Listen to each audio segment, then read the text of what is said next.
یاد رکھو، اسلام کے اندر استاد کا ایک مقام ہے۔ بہت سارے جو فلسفی لوگ ہیں ان کے ہاں بھی استاد کا ایک بڑا مقام ہے۔ یہ فلسفی لوگوں کی گفتگو تھی۔ کہتے ہیں کہ ماں باپ ذریعہ بنے کہ انسان کی روح عالم ارواح میں تھی، وہ زمین پہ رکھ دیا۔ ایک استاد ہوتا ہے کہ جس کی محنت اور تقدو سے جس نے اس کو علم دیا اور اس کو عقل دی، شعور دیا، وہ پھر سے آسمانوں میں پرواز کرتا ہے۔ یہ استاد کی محنت سے ہے۔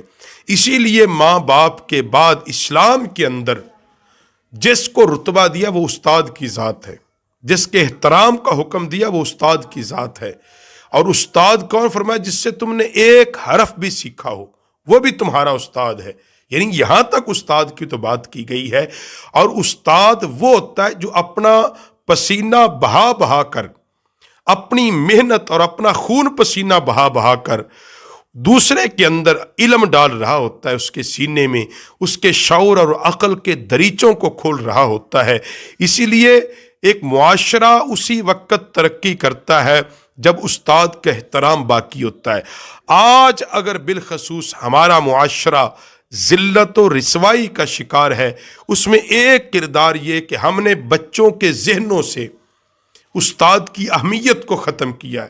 حالانکہ یہ بڑی مشہور قول تھا، بڑی مشہور بات تھی کہ جب تک 3 چیزوں کی کوئی احترام نہیں کرے گا وہ کبھی بھی ترقی نہیں کر سکتا۔ اور وہ بات ہمارے ملک میں ہو رہی ہے کہ ہم ان تینوں چیزوں کی عزت نہیں کرتے، ترقی بھی نہیں ہے۔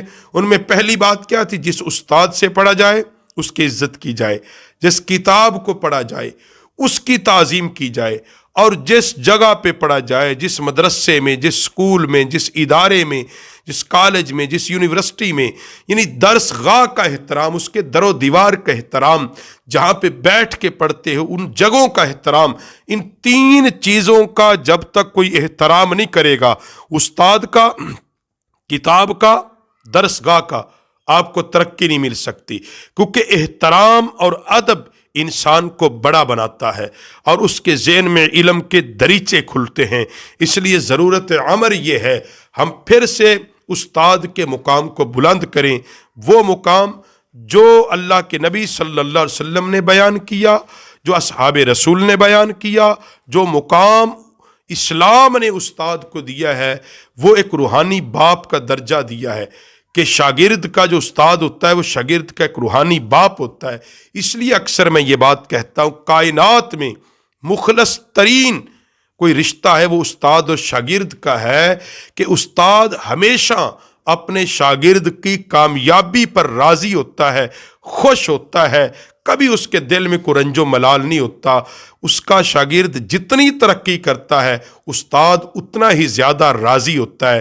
اس لیے ضرورت عمر یہ ہے کہ اساتذہ کا احترام کیا جائے، ان کو وہ مقام دیا جائے معاشرے کے اندر جس مقام کے وہ قابل ہیں، اور ان کا مقام یہ کہ وہ اس قوم کے معمار ہیں، اس قوم کو ٹھیک کرنے والے ہیں۔ جب استاد کو اس کا حق نہیں ملے گا، احترام نہیں ملے گا، قطعاً یہ قوم ٹھیک نہیں ہو سکتی۔